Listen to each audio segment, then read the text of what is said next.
Good afternoon to viewers of Fine TV. It's your EDUSA Hour once again. Here today, we are excited to have another guest who is no other person than Honorable. Honorable has been a help to the Education Students Association because we could remember when we were about to embark on our nationwide tour, he guided us on to the theme that we chose. In today's discussion, we will look at the education's financing, impacts on quality, and then access. Thank you so very much for allowing the invitations. You can proceed to tell us more about yourself, sir. Thank you very much. Well, my name is Seedia Jatta. That's all I can say about myself. Okay. All right. Very well. Very well. We understand that you were a linguist and then a veteran politician. But then today, we are not looking at that aspect because our focus would be on the education system. I'm looking at the Gambia's education system, or looking at education system in general. Financing of it um, contributes to the quality and the access.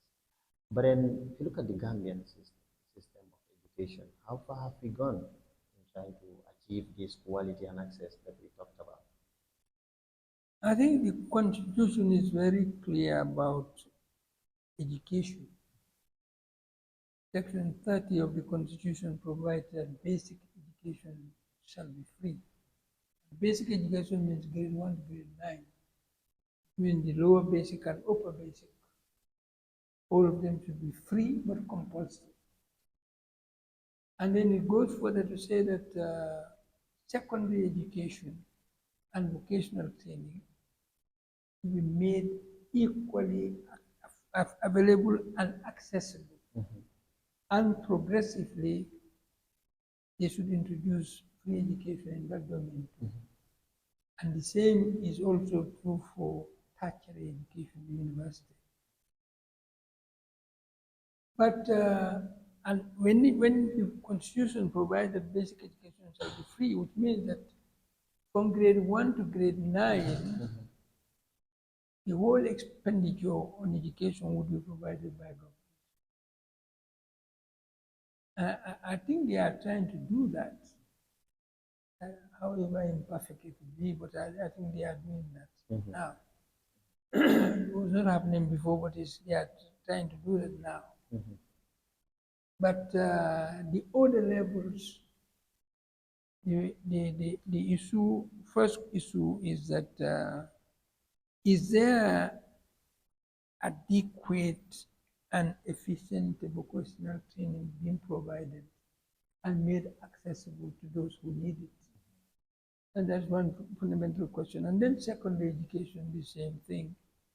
How adequate and efficient is it being made available and accessible to those who require it? And as far as I know, the budget for education is one of the highest. But when I say education, I mean from all this level to tertiary level. Okay. But what is provided in the budget, almost 90% of it is what they call recurrent expenditure.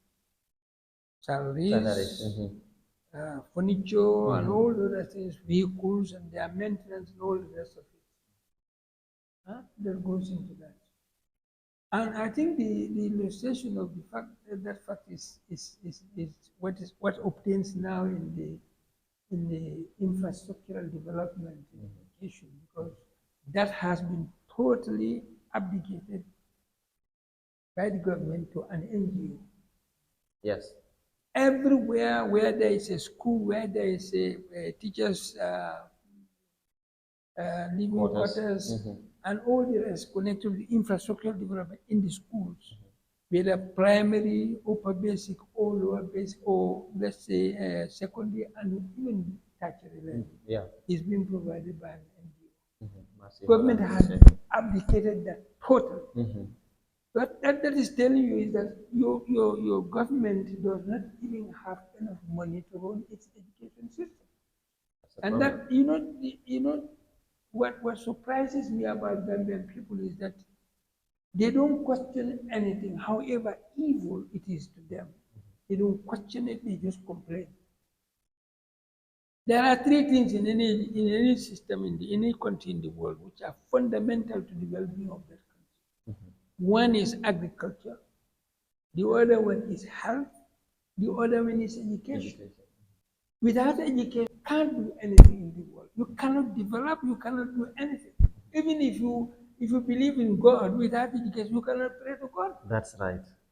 That's why the Prophet Hadith says, if you want to live well in this world, you have to have an education. If you want to live well in the hereafter, you have to have an education. So it means that education is fundamental to the well-being of any nation. So if you abdicate the responsibility of running that, of developing that to an NGO, what are you telling the world? But you cannot empower your own education. That you don't even know the tools that are fundamental to your development. And those tools cannot be, they are primary to you. You cannot abdicate the responsibility for making that up to another person or another institution or another country. But this is what has been happening here now. They are very happy. This NGO is building everywhere. One of my nephews, he just returned from a tour of the provinces yesterday. He went to URR, I think he went to CRR, and to see schools, and where they are going to build schools. They are going to build some building, like in Bamboo, they are going to build something that teachers quarters, an expansion of the school. So meaning here the government is more concentrated on the infrastructural development of schools. Well, that's what. Well, they are not concentrated. Say somebody else is okay. Somebody else, yeah. We could the say fact that. The president stood here one day and said we are providing how many classrooms a week? I think 15 classrooms. 10 classrooms a week. It's not.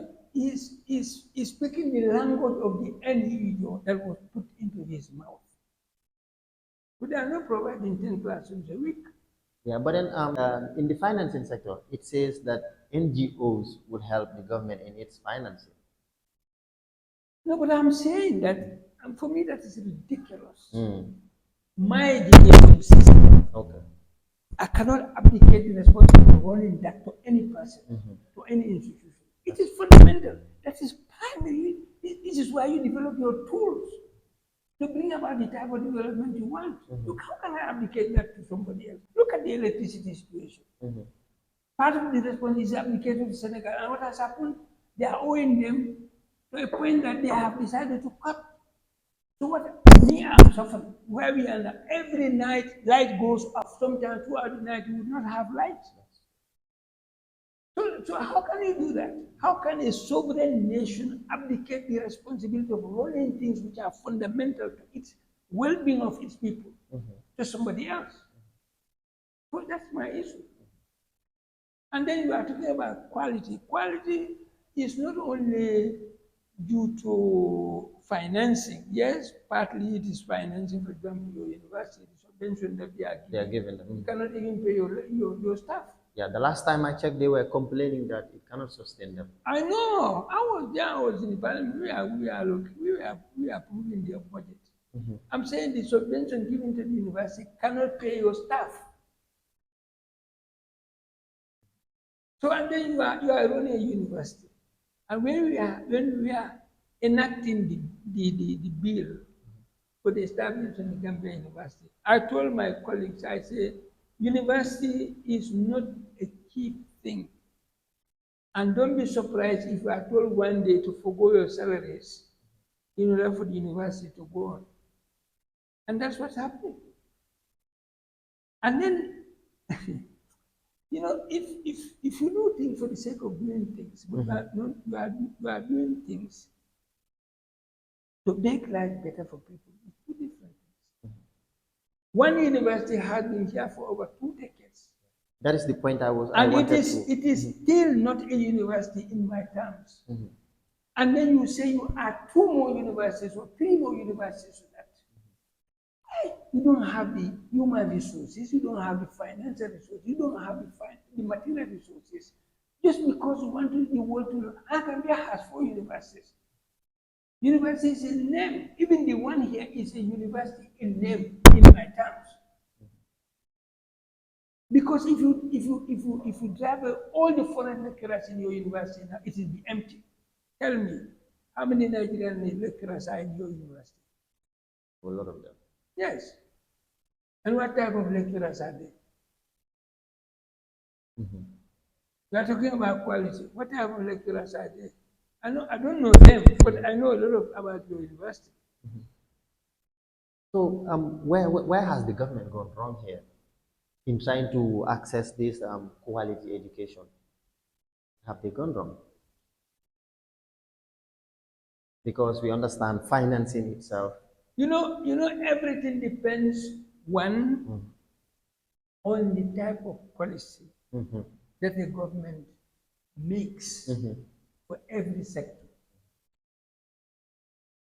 and how much committed that government is to implementing its policies, and how much prepared that government is to implement the policies in every sector. So to make policies just for the sake of making policies, they have a big policy. Have you forgotten the famous development plan for whose funding they went to Europe some time ago? That was 2017 or 2018. I don't know which year I can't remember anymore. And when the man was coming back, they thought the plane was filled with money. He gave that impression himself because when he arrived there, he said, even cats would know that there is money now. Well, what has happened to that that program, development program? Not even 1/4 of it has been implemented because of lack of money. So you see, what is primary to you cannot be abdicated to outsiders. Only that is secondary to your development. You can allow that to float. But what is primary, what is key to your well-being, you cannot abdicate that. You must provide for that. And we can provide for that. But then everything that we are talking about depends on the type of government you have. So when you ask your question, you should in fact have in mind what type of government is it? And from 1965 to now, what type of government have we been having? The first government that came into being after 1965, that was in the First Republic. Not a single secondary school, high school, for 32 years they were here, they built. So what type of government was That's that? serious. They do not give. Somebody who only inherited a system in the Gambia in 1965, when there was the only one hospital in the whole of the provinces, since I was not born, up to that time. And they came to power, most of them were provincials. They were here for 32 years, they never built a single hospital. They never built a single high school. So what type of government were they? And then came Jammeh. Okay? I think Jammeh did one thing that destroyed him. Otherwise, he would have been the best president we have ever had. Definitely, especially in No, areas of education. yeah, not only education. Jammeh came, not even 6 months, he built a hospital in Farafeni, which means that Jammeh came with all his madness, but he had some commitment in his head. He came with something in his head. He built a hospital which is even better than the so-called Victor Edward Francis Small hospital, yeah, teaching hospital. yeah. Farafeni hospital is, according to them, the people who work in them, that one is better than this one. And that was not only that, he built one in Farafeni, in Buyao. And then many other places. And then it was he who put into practice a policy where a child would not walk for 3 kilometers without reaching a school. Those who were here for 32 years, they never did anything like that. In those years, people were taking it upon themselves, they would build a school. the village themselves, and they run it, and then government will eventually come and intervene and take it. In the education policy of 2016-2030, if you look at it, they said government would be the main sponsor of that. And then they've also talked about the NGOs being another sponsor, and even the household. But then in 2013, government introduced what you call SIG, School Improvement Grant. That is when they relieve parents of paying school fees of their kids. So in that SIG, do you think that is an addition to the funding itself? Because still now schools are using those SIG. I'm saying that the law says that level of education should be free. Free. And compulsory. No question SIG there. It should be free and compulsory, which means that everything that should have been provided by parents should be provided by government. That's what the law is saying. Your school fees, your books, and everything else. It should be well equipped with tables and chairs. So meaning even without the introduction of the SIG, schools should have been free. The 1997 Constitution stipulates that since 1997. So since 1997, that system should have been running. Okay, Jamaica came and introduced in order to encourage people to send their female children to school. He introduced a system where girls were being favored. They were not. There was a special fund for the education of girls. Huh? But you know, these are piecemeal measures. You know, in a sense, it can also be, the Constitution itself would see that as discrimination. Doing one thing for one citizen, which we are not doing for the other one, Constitution is against that. They will say it is proactive. But the Constitution is saying that every child in this country should have free access, efficient, effective access to education. And that education has to be quality education. Yeah. That's the one. No, it's not just. When you say education, I mean education. Not, you don't need even to play with semantics there. Education. And that's why government, because the lawmakers knew that there would be possibility to create the means of running such a system. That's why they started with lower basic. Basic education. Grade 1 to 9, that should be free and compulsory. It's fundamental, that's the foundation. But it says that with the others, secondary should be made equally available and accessible. The word accessible there should be underlined. It means that people should be capable of providing for that type of education. Affordable and accessible there are synonymous. But is that the system? No, it is not. Because the other day, my wife has her sister's daughter with her, little child. She's going to grade 1. Just uniform alone, it be about 3,000. No, 3,500. That is just the uniform. Uniform. They talk about school uniform and ceremonial uniform. But this is private school uniform. And then the first term, I think the is 4,500. That is the school fees. Yeah, grade 1, yes. Wow. So who can afford that? Not everyone. Myself, I cannot afford it. I'm just obliged. And I don't, my wife didn't know what I did to get 4,500. And I'm getting ready for the next term. Also getting ready for the third term. You know. But the law is saying at that level, education should be free. But then because people have more faith in private institutions, because in their thinking they are providing better education than in the public institutions. Yes, in that where you have a cheap place, because cheap are not very good or not good. There is very expensive, even though I have to struggle hard to provide for it.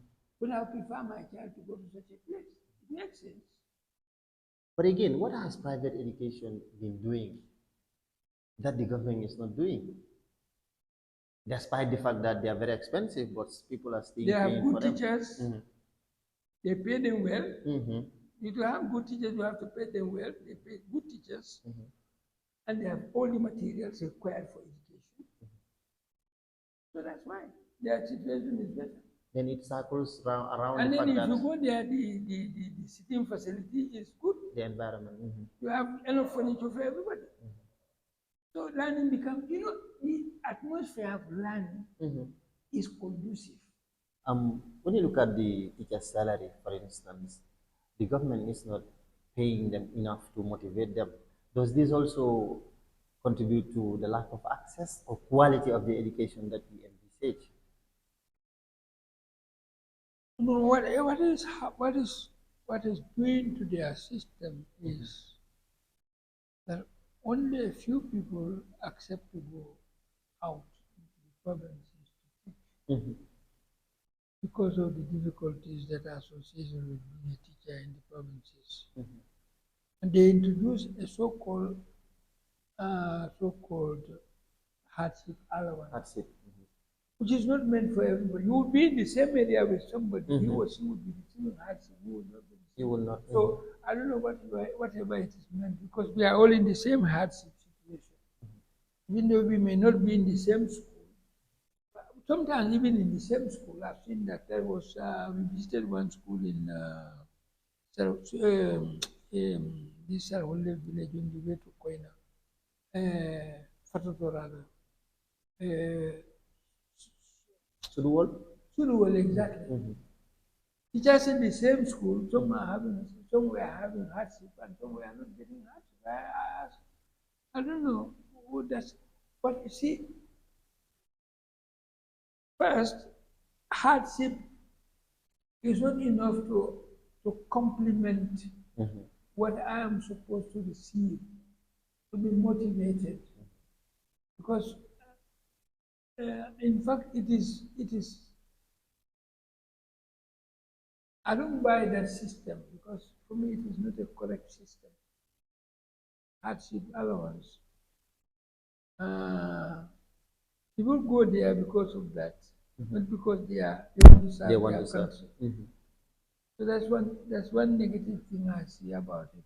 You go there because, like, I met somebody recently. They were here. One of the teachers, the group who came here. Yeah, the last time. That was one of they said, I'm going back to my school. I want to make money.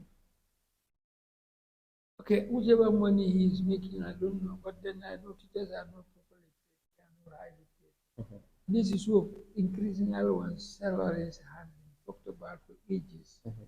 and they are still talking about it. But if you want to, there are sectors in any government system Mhm.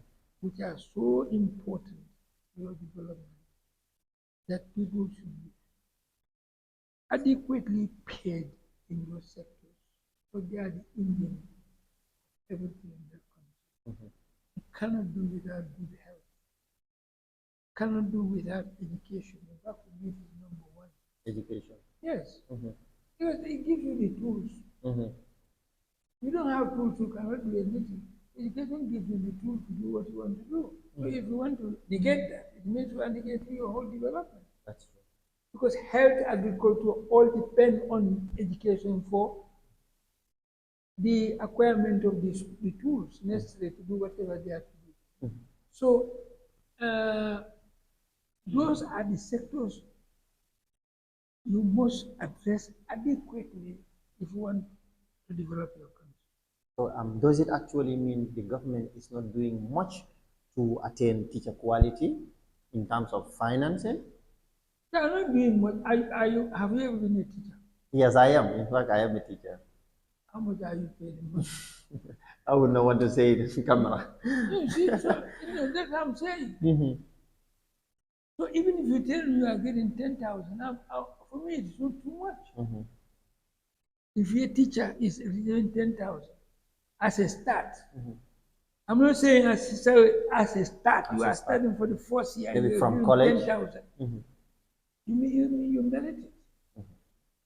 Because the responsibility you are carrying on your shoulders is so heavy that you cannot adequately accomplish them unless you are motivated. Unless, not motivated, but unless you don't have to think about your livelihood.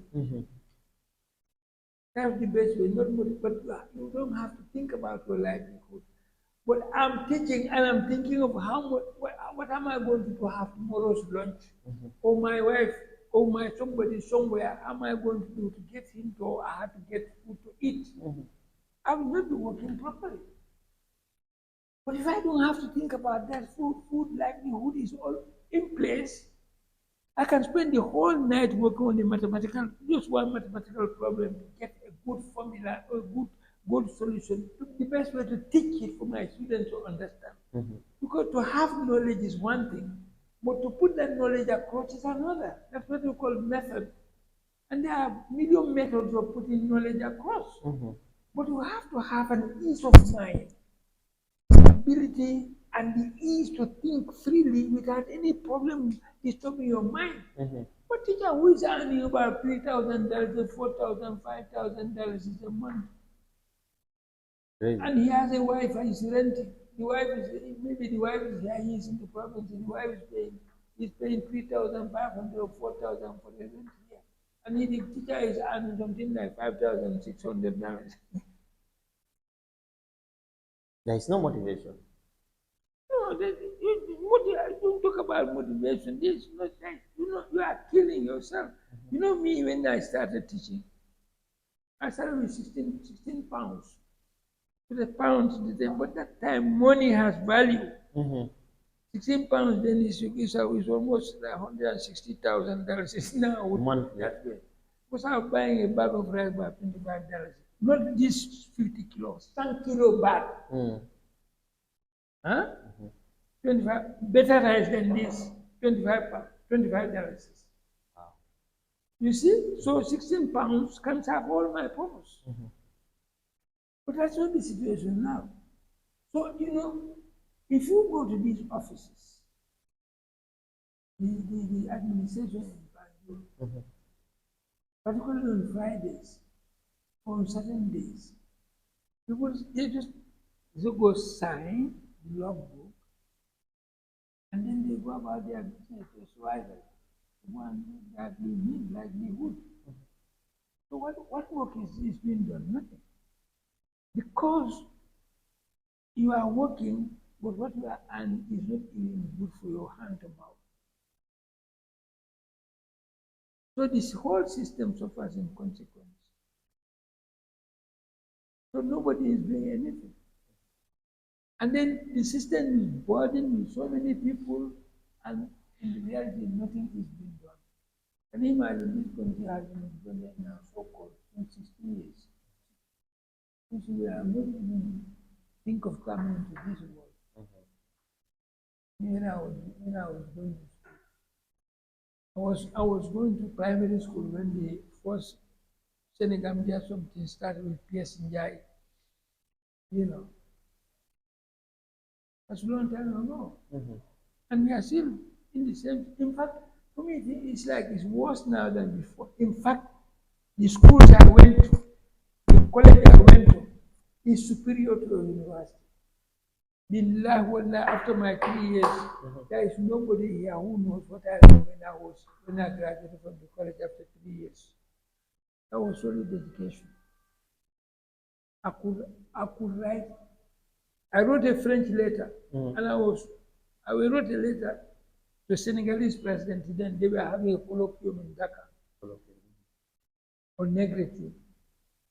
Then there was this Senegal Gambia secretariat. The executive director was a Senegal. I said, now Aliusi, who spoke English perfectly. When he wrote me, I sent the letter to them. When he saw the letter, I was teaching in Malfa school. He sent his secretary to go and correct. He said he didn't believe that I was a Gambian. And there is a difference between that time education and now.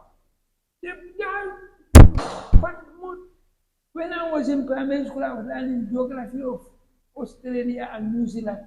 primary school. I was learning British history since the 17th century, all those stupid years.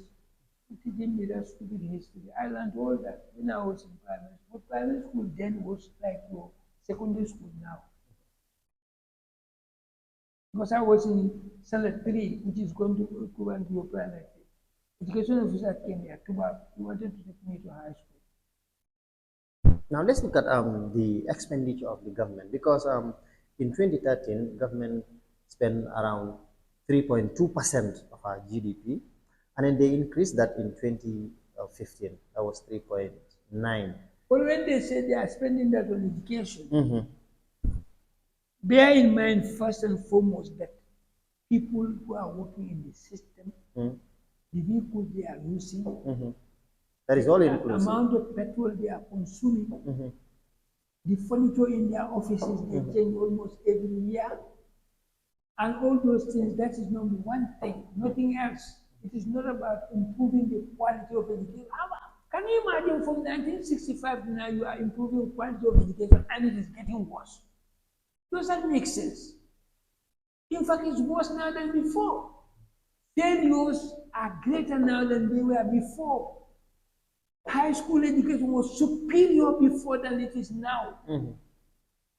So why the quality? What work is being done? What is the product of the work that's been done to improve quality? Now, senior secondary schools now are poorer. Quality is far more inferior to what it was when I was going to school. I didn't go to high school in this country, of course. But Gambia High School, St. Augustine, St. Joseph's, you do O-level English, Form 5. That Form 5 is superior to a grade 12 twice. I know that. And then after your Form 5, you succeed. Not just passing doesn't take you to Form 6. You have to have certain grades to go to Form 6. And Form 6, you spend 2 years there. Can you imagine? 2 years in Form 6, and you don't do, or you do about maybe maximum you do about 5 subjects, maybe less. So, you understand? But when you leave Form 6, it's like, compared to what you are now, it's like you have a master's in your domain. wow. They spoke better English, better everything than you do now. Those of you are graduating from the university. I'm not saying everybody, but most of them. Because I'm dealing with people who are graduated from the university. But I know what the system was and what it is today. Now, let me ask you this. Yes. Generally, in your opinion, which sector of the education do you think is working? The basic, the secondary, or the They are all tertiary? directly linked. So, which one is better in your? None can work without the other one, particularly the foundation. If your lower basic is not good, upper basic can never be good. Secondary can never be good, let alone university. So these are all directly related. So it means that provision should be made to improve the system. And let me tell you the secret of the failure of your education system. Because you have no foundation. The foundation A is lacking. house that is built on non-foundation, particularly where there is erosion, it collapses. You know what's your foundation? And that's what makes me hate many intellectuals in the country. These colonizers came here and suppressed every single language in the country.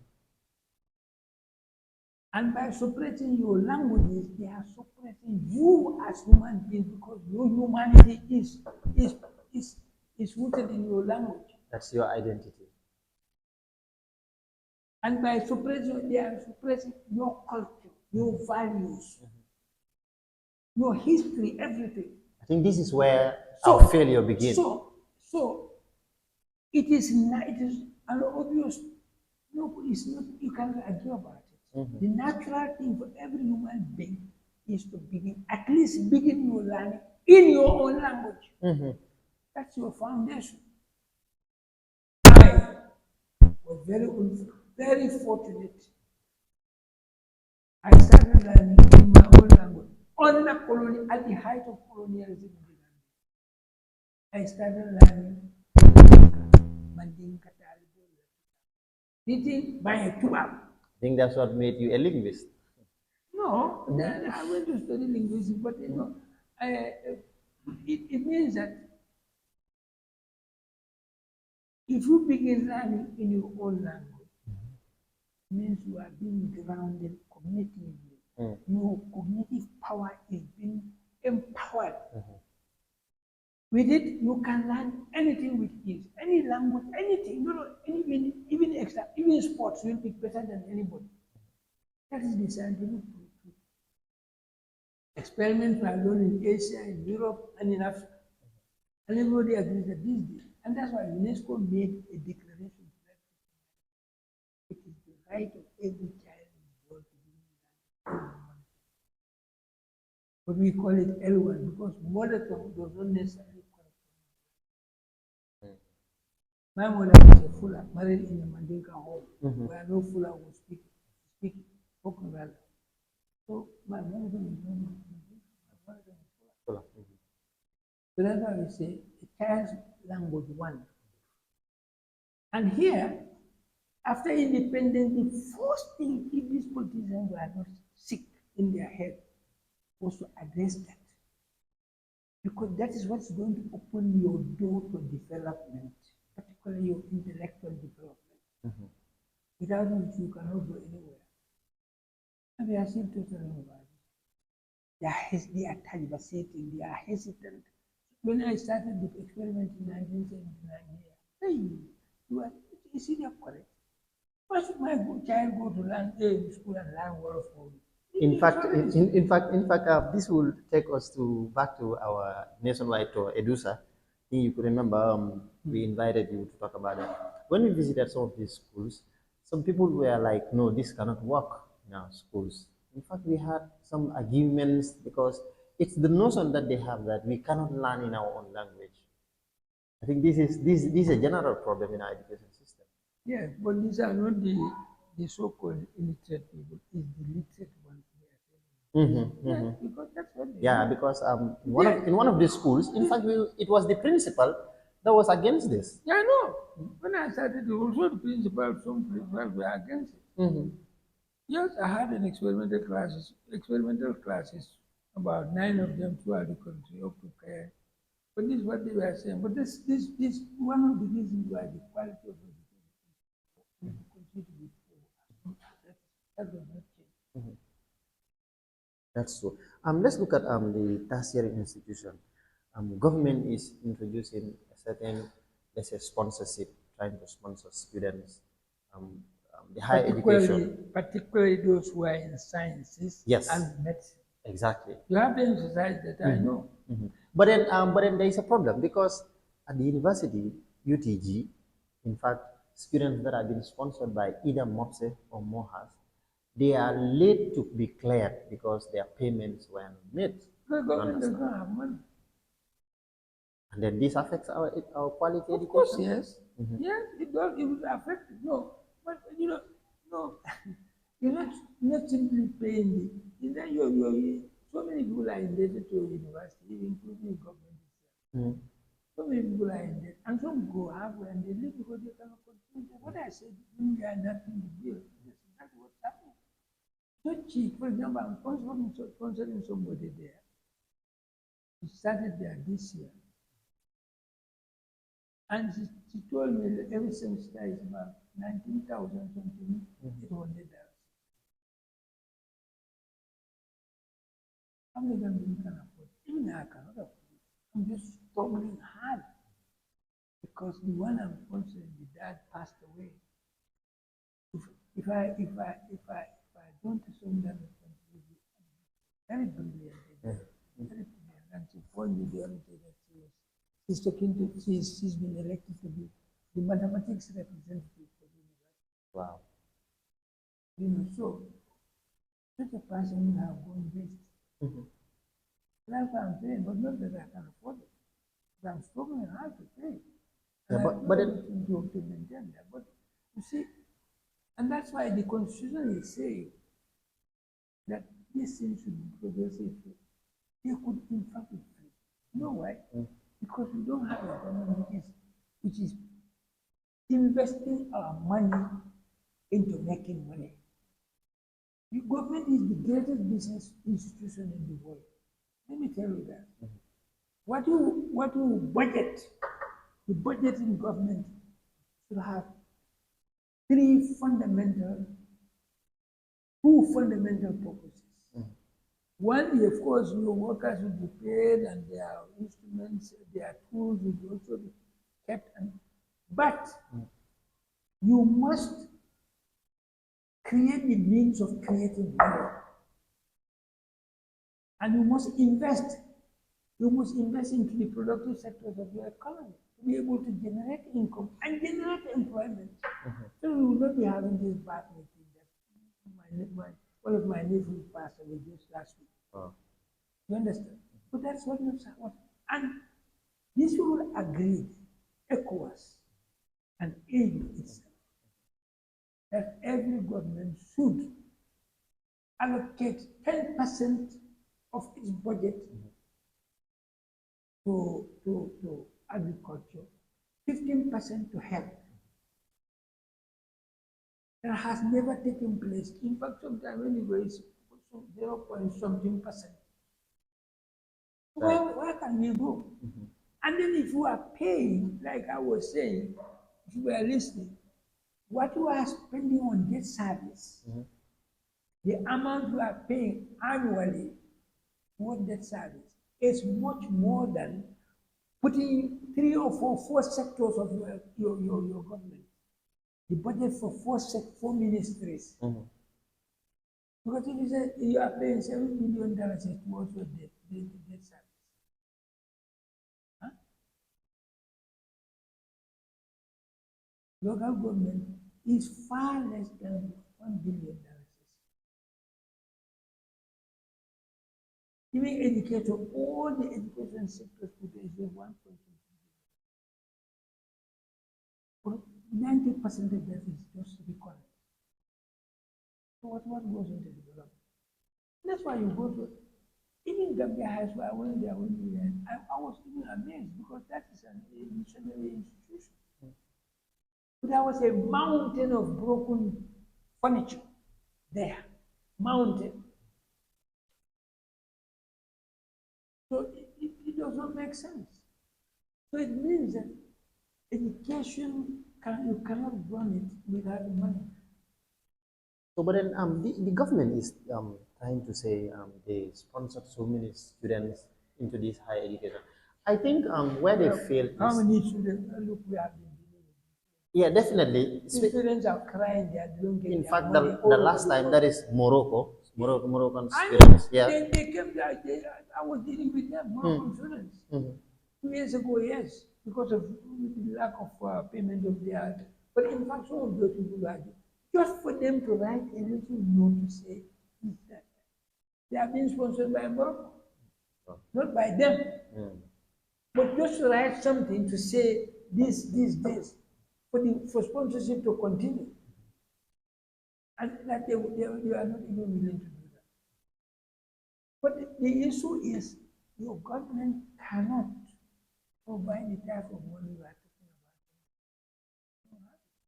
Cannot generate anything. So then, are they giving us fake papers of sponsorship? Because sometimes they will No, give students. they say they are helping to develop. They want to develop science and mathematics, physics, chemistry, but then you cannot do that without money. Most of those countries are foreign sponsorships, not government sponsorships. I know at one time, a few years ago, they were sponsoring 50 Gambian mathematicians for mathematics. And then, look, this is Gambia. They are sponsoring only 50 people. One university, only 50. And But in the end, do we have all those people here? Do they come back to serve? In fact, I don't know.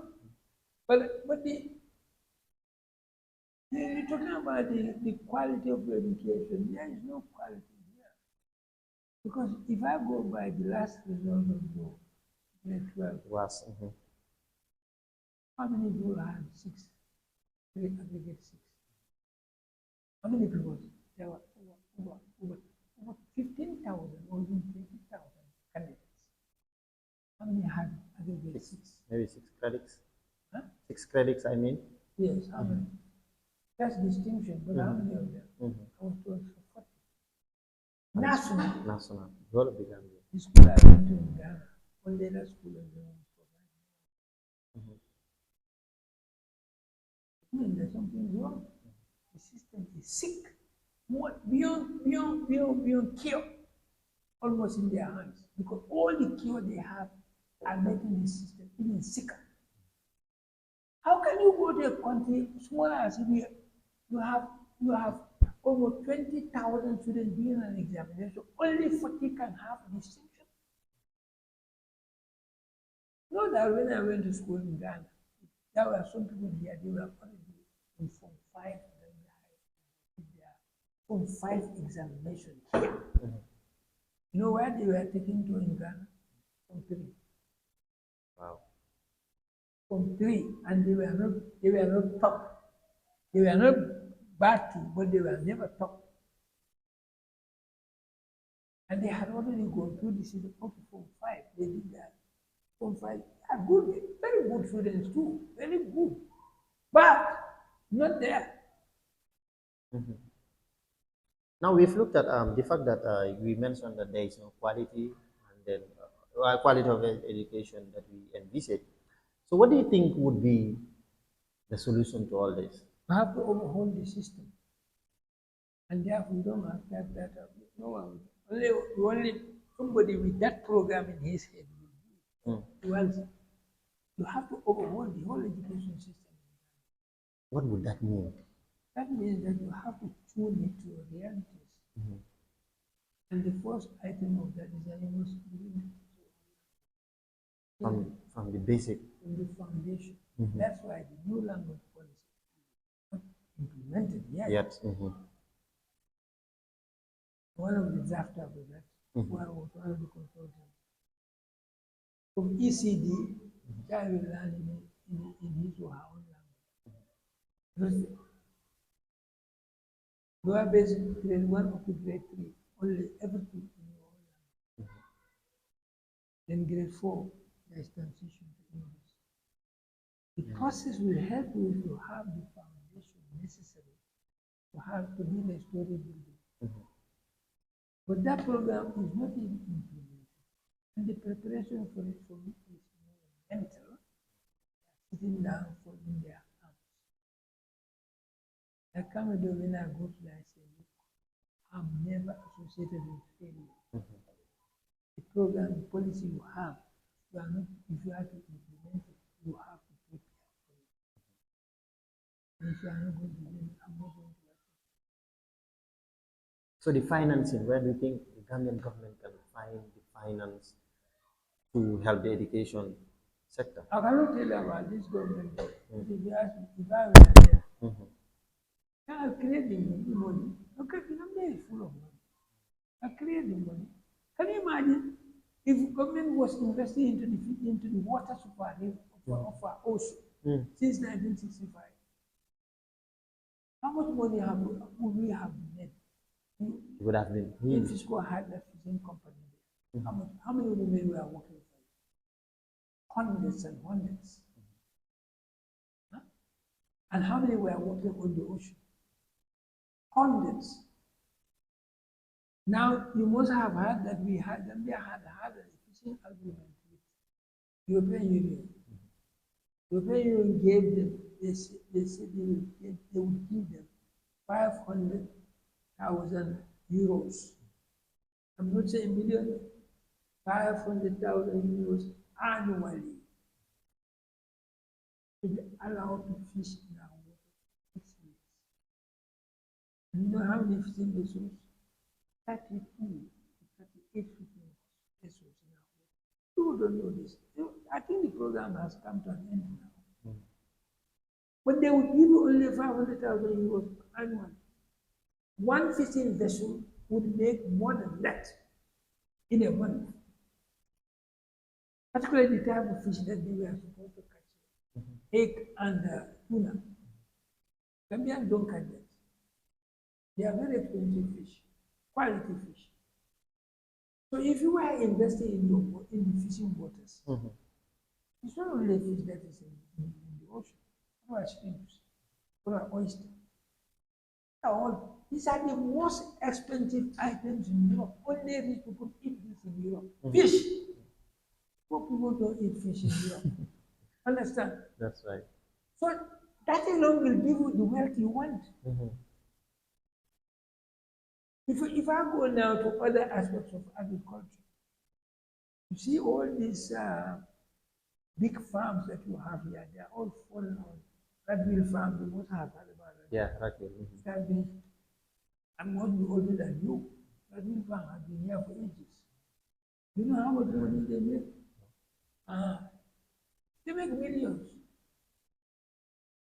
Mango, one mango, I bought a mango in England, that's in pounds, not pounds, more than 2 pounds, one mango. You know how much 2 pounds are in Gambia today? That's about $160. One mango. They are importing, they have their orchards there, they are exporting water. Private people are doing that. Suppose you make that a big business for people in the Congo here. Now when the mangoes are all then they go like that. You can have a processing plant for food processing. Mangoes, food processing, orange, food processing, lemon, food processing, any fruit that you have, your bananas, it double. About tomatoes. Wait until when they start gardening. I'll take you to India one day. You will see a pan of tomato from here up to there. Who will buy that? You have that you have it in Sukuta, you have it in Brufut, they all go to the same market. Who will buy all that? All different. You could export. But we are importing age-old processed tomatoes from Europe, tomato puree and the rest. Why can't you create it yourself? How many jobs are you going to create for your people? How much money are you going to create for your economy? Nothing. And So, then your granules is getting dead now. Because what we produce here, only 1/4 was bought. The rest are still lying down there. So you have wealth, but you don't know. And then they are talking about mining here. Do you know what is being mined? You don't even know what is being mined. 3 different places. Khartoum, Batukungu, and what is the other one? Sanya. Where does that go? Okay, sand mining. You see that sand mining there in the sea now? You think it is government? Private sector? You don't know that. You sleep. So that is it. We've talked about the solutions that we think, but how about the quality teachers? For instance, what can the government do to maintain quality of teachers? Quality teacher first we must have a proper training institution for teachers. And I say proper, not just a building, but you must have all that would make teachers acquire the necessary tools to become good teachers. The Gambia College is not equipped. You've been there? Have you been there? Yeah, I was there. Yeah, I've not seen anything there. I was in Gambia, I was in Union College, which is million times better than even your university. But this one, a few years ago, when Professor Carr was there, they had no principal. I think the whole college was collapsed. We went to my committee, education committee went there for observation, but classrooms were so dusty. No lectures were taking place there, nothing. But now now that has changed. But you see, education without materials comes with nothing. And that's what's happening. And then you are talking, you should be coming because you see, this guy's battery, if he puts his vehicle off, to start it. But you see, to wind it up, the quality education cannot be acquired in a situation where schools are overpopulated, classrooms are saturated, to a point that you cannot even have a place to sit, to a point that a teacher cannot even move, to a point that classrooms become lecture rooms and not teaching rooms. Interaction between teachers and students and that. No, you know there is difference between lecture and teaching. The classrooms are teaching, they are lecture rooms, not teaching rooms. Nusrat, which is one of the best high schools in the Gambia, in the science class, my daughter went there, and she was going there, that if you are late, you will not have access to any apartment. You will not even have a place to sit. Science class 80, the university I went to, the maximum you have in class. You have 90 in it, that is a lecture, amphitheater lecture. You combine two classes for a particular lecture. They share. For one class, 45. Then university. Now here you have 90, 85, 80. You are a teacher. There is no human teacher who will collect 90 books, exercise books, essay written by Gambian students here. You want to mark those 90 books, and you mark them in such a way that it will help them to know better. It is not possible. You will not do it. You just, particularly if you want to know yourself, you just look at you just and then you just avoid any mark in thinking. You never have been that. Mathematics the same, physics the same, science the same. Who teacher can? And you are teaching all the Levels. grade 11s. You are teaching grade, and there are about 11 class, 11 grade 11. You alone can run those books. Tell me. You don't know. That's why your system has collapsed and it will continue collapsing. It doesn't make sense. Human beings are human beings. We are not machines. So not teaching. How we are teaching now, I will give up. Because me, when I mark strictly. And attentive. Yes, I read everything that you write. If I have time, in fact, I will write certain things for you. Certain remarks. Yes, I will rewrite. Like if you want to write you write a sentence poorly. There is space, I write it in the way it should be written for you to see. Well, how can I do that with 11 times 90? That's too much. How can I do that? It's impossible.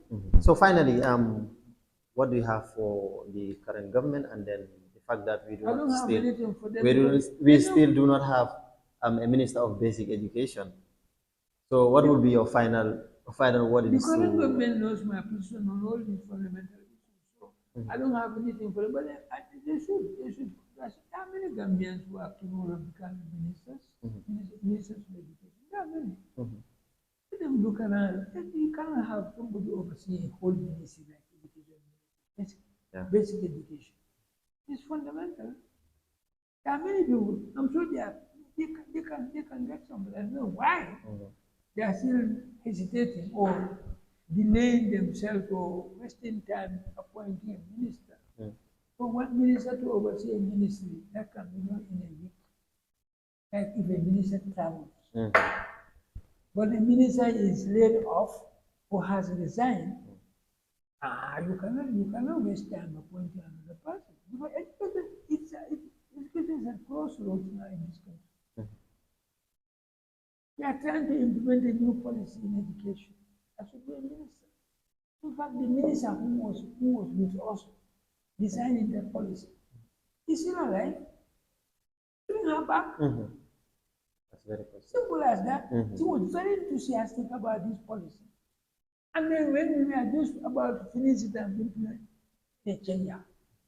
How can you have any forward going work in this country? Somebody who has authored something, who has designed something, all that is to put it into practice. And then you take him or her off. The person who is coming knows nothing about that policy. You don't even know how committed that person would be. This one was committed. Because I was on her heels when I was in the National Assembly. Yes, on this issue. So now that one, I was very disappointed when they got off. Because I was 100% sure he would not have somebody. Because he has embraced the desire to do what is necessary to do to improve the language or the teaching skills.